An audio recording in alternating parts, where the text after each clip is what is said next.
All right, welcome everybody to our intro to game design lecture. We're going to be talking about what is game design, how do you get started in it, what does it look like, what are the things that are involved in it, and really just kind of give you the basics of if you would like to get started in game design. These are ways you can do that, and that you can even do in your own home. You don't have to be this very involved prodigy at doing this.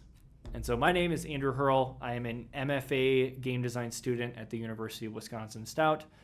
And I focus in environments and level design. So I focus on all of the visuals that go together to creating the space that the player interacts in and plays in, and how the player actually moves through that space, and really kind of how the game interacts with the space that they're in. And I'm Chloe Ferguson. And I also have an MFA in design, but I have a technical art focus for games and animation, as well as some experience in user experience. And so what is game design? Game design really is the process of creating and shaping all of the mechanics, the systems and rules, and the gameplay, as well as the art and all the visuals that go into what make up a game, right? And, I think a lot of people will think that game design, when they think of game design, they think of video game design.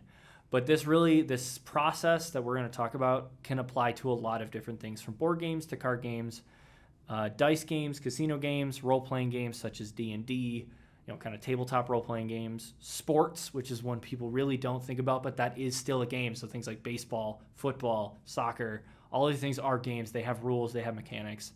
War games or simulation games, again, kind of tabletop type stuff.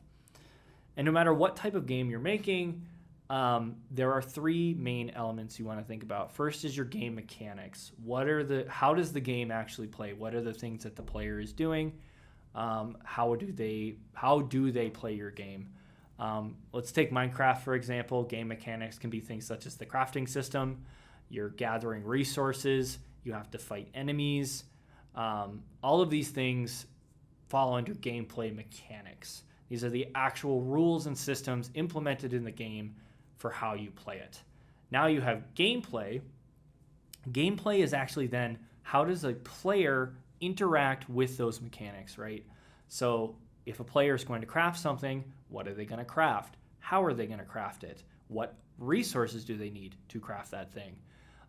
Like if you need to make a wooden sword, what do you need? You need 2 sticks and you need a stick and 2 wood, if I can remember how to play Minecraft correctly. If they're going to fight enemies, what does that look like? How do the enemies interact? Are there special ways that they have to fight them? Are there special tools that they have to fight them? So the gameplay is, again, the player interacting with the mechanics. And then you have player experience. Player experience comes out of visuals, all of the audio, the sound design that you're going to put into your game, as well as the UX design. So that comes out to be things like menus, UI, so all of the kind of bits and pieces from menus to status bars like health bars and mana bars and things like that, that give information to your player that actually allow the game for them to understand it, to play your game. Like in Minecraft, you have your inventory and your hotbar where you have all your items you can use. You have your inventory where you can see all the stuff in your backpack. And this is a particular thing where if you want to go into this as a job, it is an immense amount of work to create a full-fledged game, months and months of time.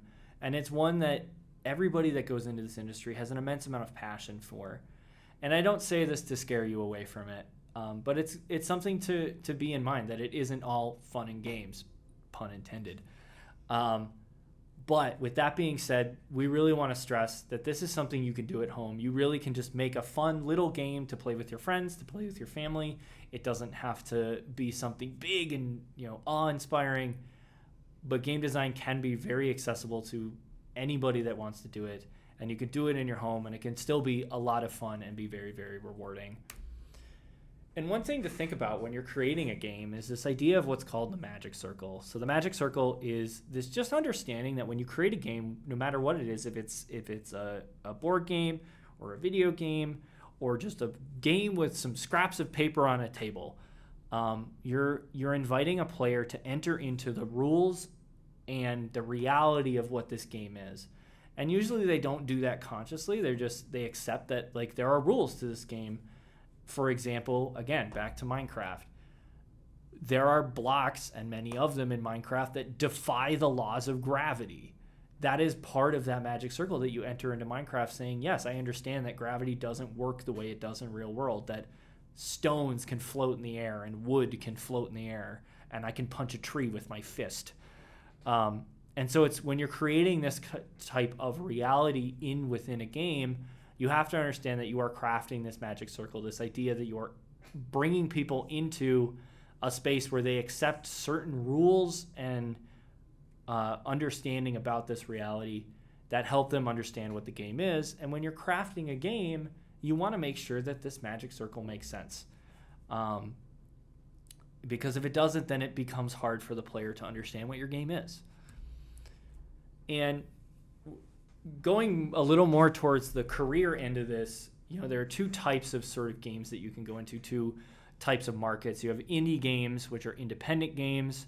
These are typically much smaller teams with a lot smaller budget, and they are usually almost never backed by a large-scale game publisher. And some examples of those are things like Hollow Knight, Stardew Valley, or Subnautica. They're usually a lot smaller in scope, anywhere from, they may be anywhere from like just an hour in gameplay to maybe 10 to 20 hours. And then you have AAA games. AAA games are the really, really big name games made by the huge companies. They're multi-million-dollar projects, very high production values, and they're usually teams of hundreds of people, programmers and artists, working together for years on end to make these. And those games can be things like Call of Duty, Fortnite, Minecraft, which started out as an indie game but definitely grew and it was eventually absorbed by Microsoft to become what is now considered to be a AAA game. And so you can kind of understand, like, if you're going to go into this as a career, there are sort of two paths you can take. And both are good and both have their downsides. And you just got to feel like, where do I feel like I fit? And so types of games, like if you sat down tomorrow and said, hey, I want to make a fun game in my backyard, right? Or at home on my kitchen table, right? Think about what genre of game do you want to make? Do you want to make an action game? Things like Fortnite or Call of Duty, where it's just nonstop. You're doing activities, you're completing objectives, you're constantly doing things. There's no downtime, there's no in-between time. It's just always, there's action and it's always happening. Do you want to make an adventure game, right? I mean, you could even just make a game with your friends in the backyard with sticks and whatever. Like, that is absolutely still game design. And you could do that with an adventure game, right? Games like Legend of Zelda Breath of the Wild, Skyrim, Horizon Zero Dawn are all games that allow you to really explore, have an adventure, live a story, and they're usually very narrative driven. RPG games are pretty closely linked with adventure games.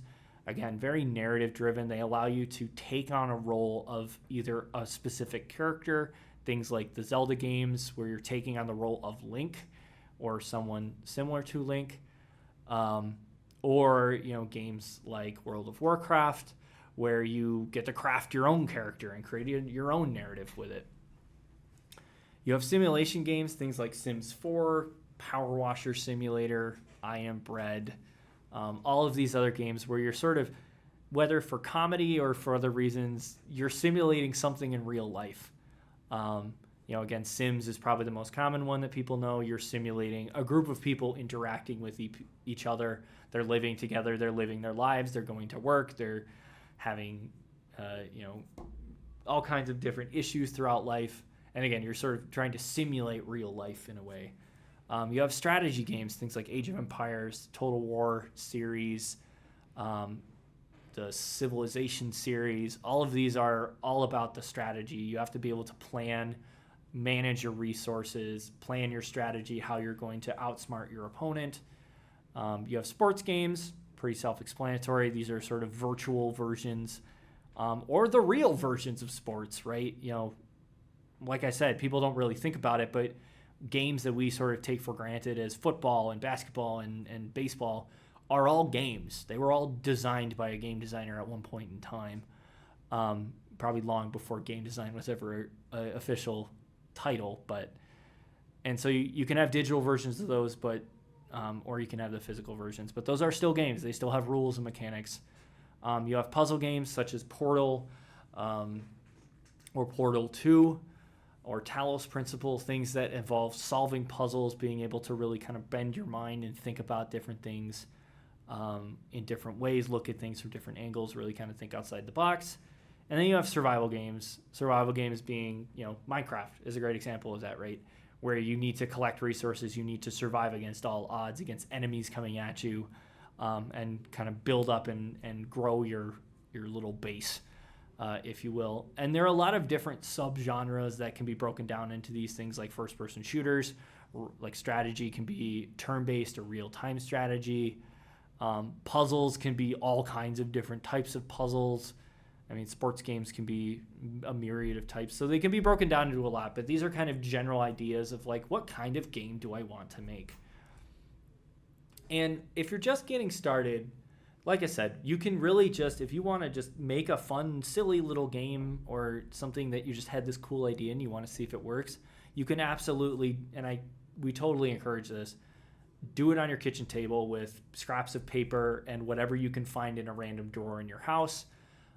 And just make it really quick, really simple, but still you can play it out, you can get the idea out there, and we'll dive into more of that here in a bit.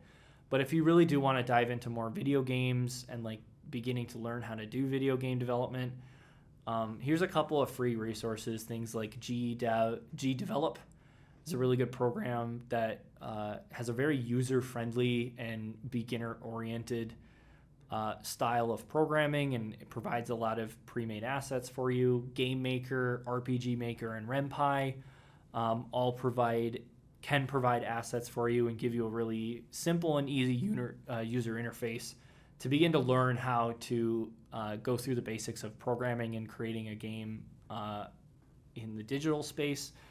You can look into Minecraft modding. That's a good place to learn how to do basic 3D modeling and texturing. As well as some basic programming of just like making a little cube that explodes in confetti, or just something really basic. And you can also do Roblox. Roblox is a pretty good platform for creating your own games. They do have pre-made assets that you can use, and it also provides a platform where you can share those games. And as always, highly encourage you, go look at YouTube. YouTube has so many good tutorials of all these different programs to teach you the basics of game design. And if you're someone that maybe wants a little more of a challenge, there are game engines. These are used within the actual industry. Things like Unreal Engine, Unity, and Godot. These are far more complicated than the ones I mentioned previously. There are plenty of tutorials if you want to learn how to do that, but I would encourage you to maybe pump the brakes a little bit and learn more of the basics before you jump into a really complicated program like those three. You can easily get overwhelmed, and we don't want that. So start simple and understand that even if it's simple, you're still doing game design. You can still make some really fun stuff. And so now we're going to go into kind of the early stages of game design, right? How do I start coming up with an idea and then fleshing out that idea for my game? So the first concept that I want to talk about is the idea of the rule of three. It's a writing principle that states that groups of three tend to be more satisfying, memorable, and effective to the viewer because it gives players a sense of choice without options having to be endless. And it also provides more choices than just two, because two choices can feel limiting or sometimes overwhelming. So when you're trying to come up with game mechanics or a dialogue tree or how many characters you're allowed to play as, it's always good to start with three and build off from there, because that gives you a good amount of options to begin working with. The next thing to consider is, how do you want to pitch your game? So once you come up with a concept, it can be a bit overwhelming to just have the entire idea in front of you and try to figure out, how do I break this down? What am I actually trying to make? So we recommend trying to come up with a pitch for your game. Break it down to 60 seconds. And the best way to do that is to define who you are, what you do, and how you win. An example from my senior capstone game from my undergraduate degree is, in this flooded world, you are a wanderer who can understand the spirits of long gone fish. With this ability, learn from locals and shrines to restore fish populations by dancing with the spirits of fish in this flow-based rhythm fishing game. So with this description, we describe who you are a wanderer, what you do, you can learn from locals and shrines by dancing with the spirits of the fish, and how do you win, you restore the fish population by doing those actions previously stated. And once you've gotten that pitch, once you've understood, what is my game? How do I play it? Who am I? What do I do? And how do I win? You want to get into what's called prototyping. And this can take a lot of different forms. Prototyping in it is really just a very quick, simple, and low-cost way to get your ideas out there and test them. So you can do things like write them on paper with paper and pencil, use napkins, use whatever you have access to. Some of these are examples from my senior capstone when I was an undergrad.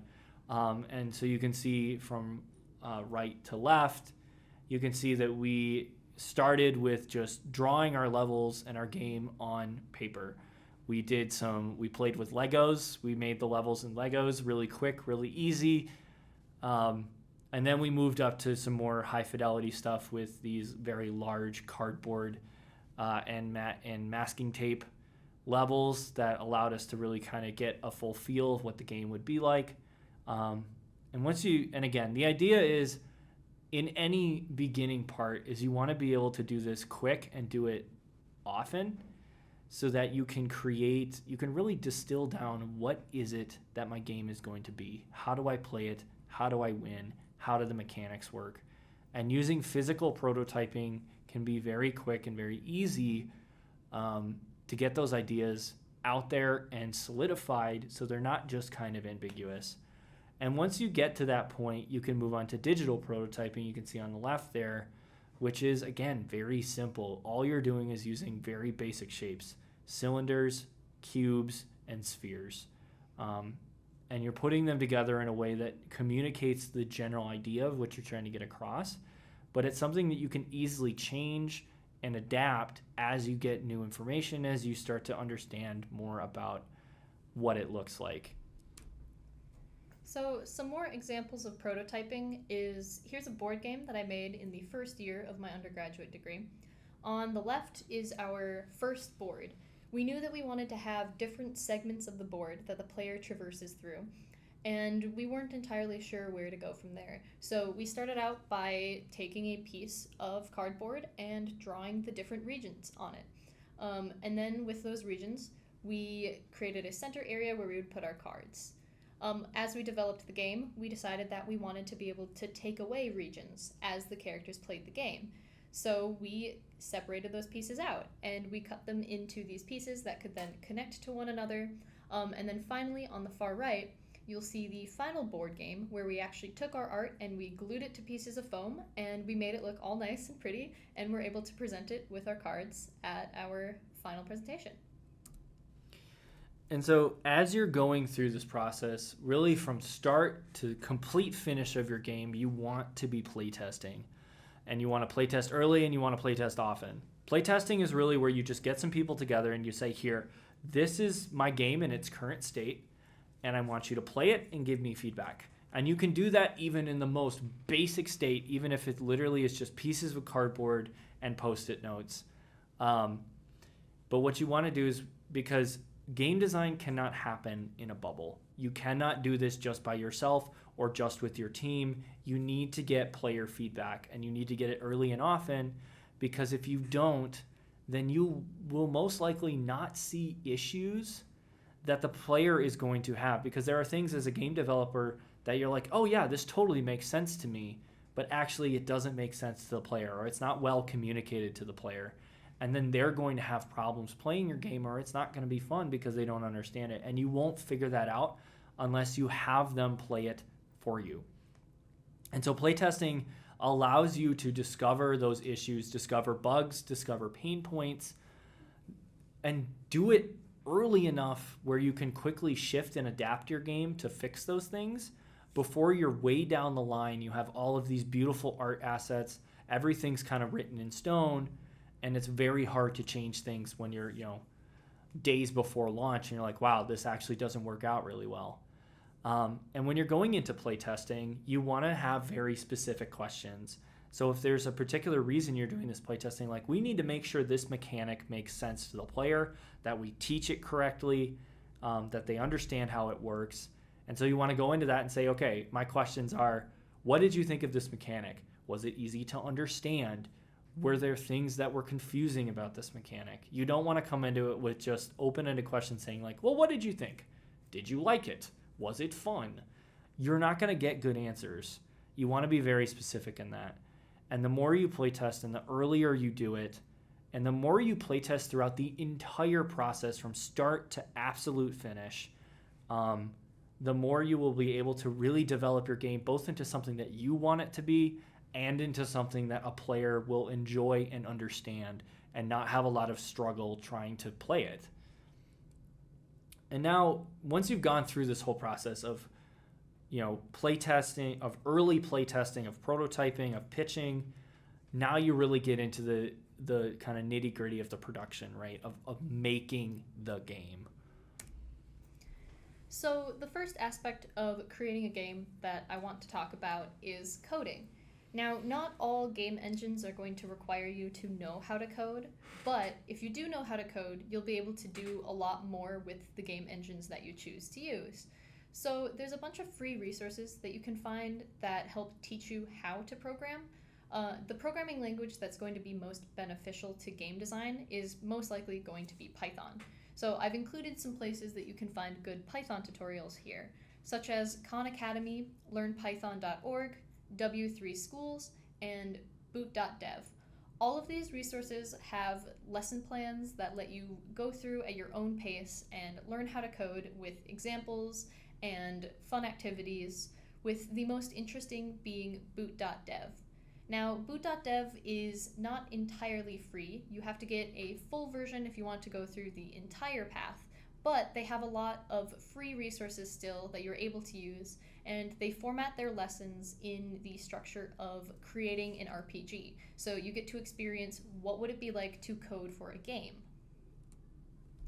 When it comes to creating art assets, for 2D art, there are a couple different programs that are free and very easy to use for these different art types. So Fire Alpaca and Krita are going to be the best for hand-drawn art. So, digital, but hand-drawn art. So both of these have all the tools that you need to be able to make a full illustration of your choice of your style, and you'd be able to export those out and then use those in your game, with Fire Alpaca being a more streamlined version, whereas Krita is more mimicking that industry standard Photoshop look. Inkscape is good for vector art, which is used for logos and other design elements that you want to scale up or down, whereas your Fire Alpaca and Krita art, you're going to be making it at the exact size that you want to use it. And if you want to do pixel art, you can use applications like Fire Alpaca or Krita, but there's also this handy online resource called Piskel, which is just a website that allows you to create sprites and sprite sheets and all of those fun assets right on the website and then download them in the format that you would need for your games. If you want to do animations, there's programs such as OpenToons, which is used in the Studio Ghibli films. And this can be a rather overwhelmingly large program, but it is the best out there when it comes to animation, and it is entirely free. So you can find a lot of really good resources on how to use all of these on YouTube. Here is some example of 2D assets, with vector art being on the left. So that's the art that you can scale to any size, and it won't change the quality, which you can make in applications like Inkscape. And then on the right are some assets from a game I made called Project Husk, where I drew those in Fire Alpaca, and then I was able to piece together my character in a sort of paper doll style in the Unity game engine, and then our asset sheet below it is all of the assets that we used in the level of our game. Another really useful resource is a application called Tiled. And Tiled is really useful for anything that is pixel art, and if you have a grid system in your game, or if you want it to be isometric, which is the look of the tiles at the bottom that are kind of diagonal and top down almost, but not quite. So these are assets that I made and then implemented into Tiled, and then I was able to drag and drop and create the level on the bottom right just by placing in all of those assets. And then it took the sprite sheet, put it on top of itself, and then I had my character that could walk around. For 3D art, there's a couple of good programs that you can use, such as Blockbench, which is very useful for beginning 3D modeling. It's actually used for Minecraft because it specializes in low poly and does a really great job when it comes to pixel art texturing and creating models that are at that like low poly Minecraft style aesthetic.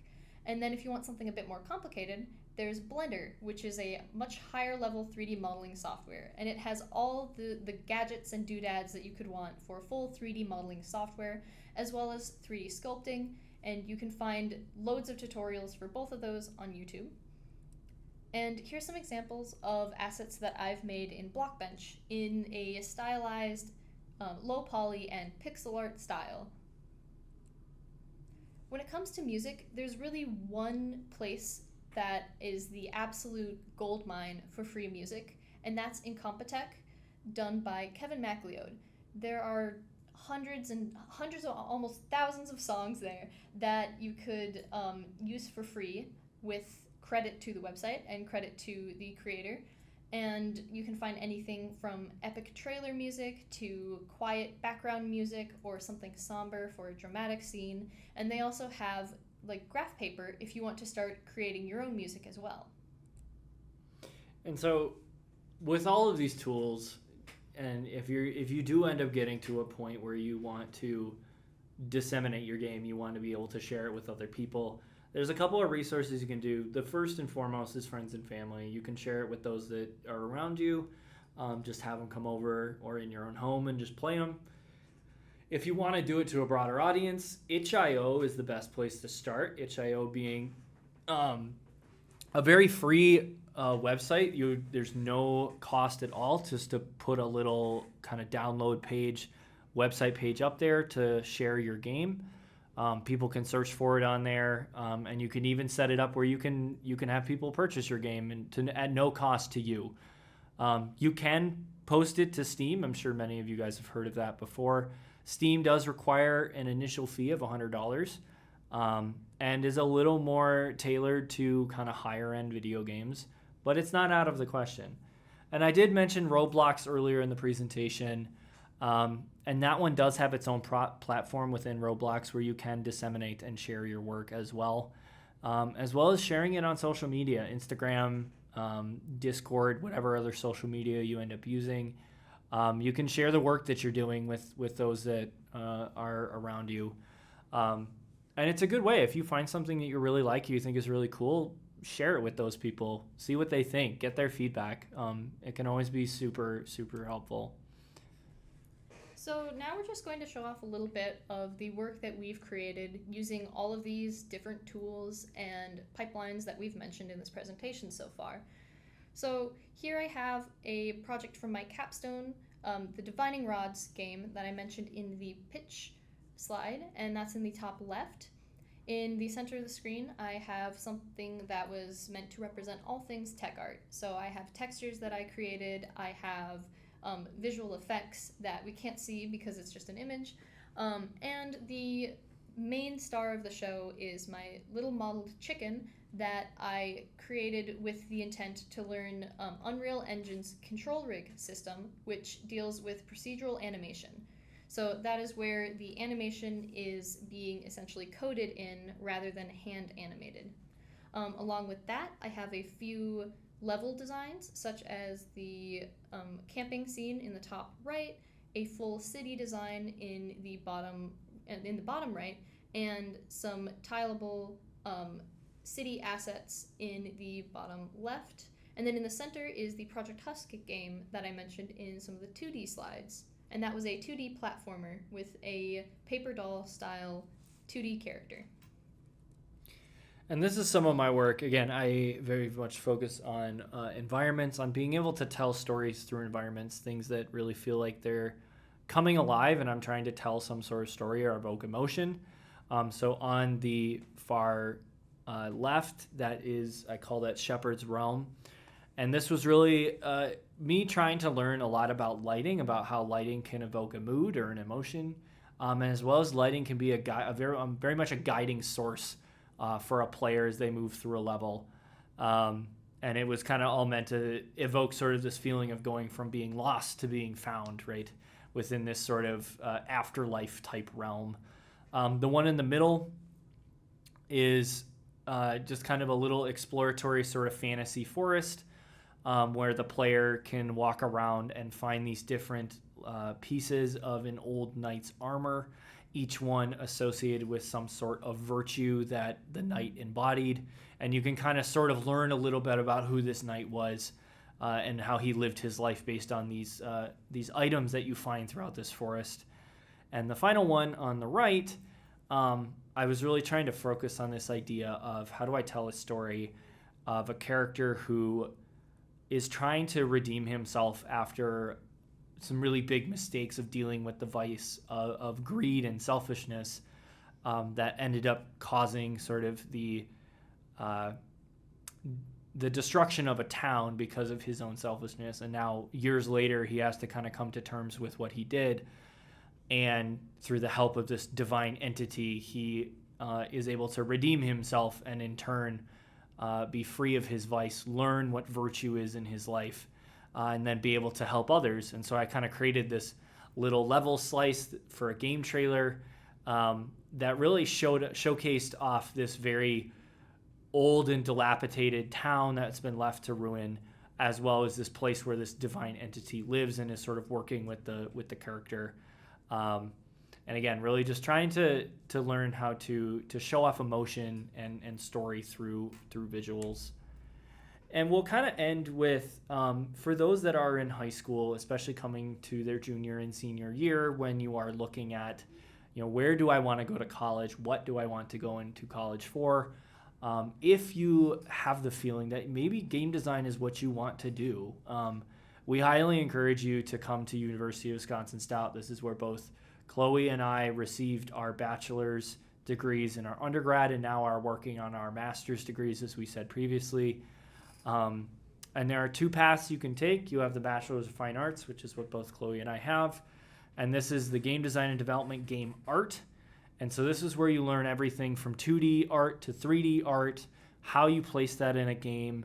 And you do learn all the things of prototyping, playtesting, learning how to design mechanics and level design. All of these things come together. And then you have the Bachelor in Science, which does something similar. They do learn all of the things like learning mechanics, level design, the basics of game design that we talked about earlier. But they learn how to code. They learn how to program. They learn how to actually make the game functional, whereas the BFA students will learn how to make the game look good. And then every year, all 4 years, you will come together with both artists and programmers, and you will work together to make a game. You start with learning how to make board games. Chloe showed off her board game in the prototyping section, and then you move on to 2D games. Again, Chloe showed off the Husk game. That one was from her 2D. And then you move on to your junior year. That'll be really trying to push you to be more experimental. Think outside the box. Think of outside of just the normal everyday games that everybody knows. Really try to push yourself to make something new and unique, even if it sounds weird. And then your senior capstone, where you will make a full 3D game on a team of about 11 to 12 people, and that'll be for a full year. And so we highly encourage you that if you are looking into this, please check out UW-Stout. I think it was a great program for both of us. We can't say enough about it, and it really will give you an awesome education in game design. And we thank you very much for attending this presentation. We hope it was very helpful for you guys, and continue to enjoy and be passionate about game design.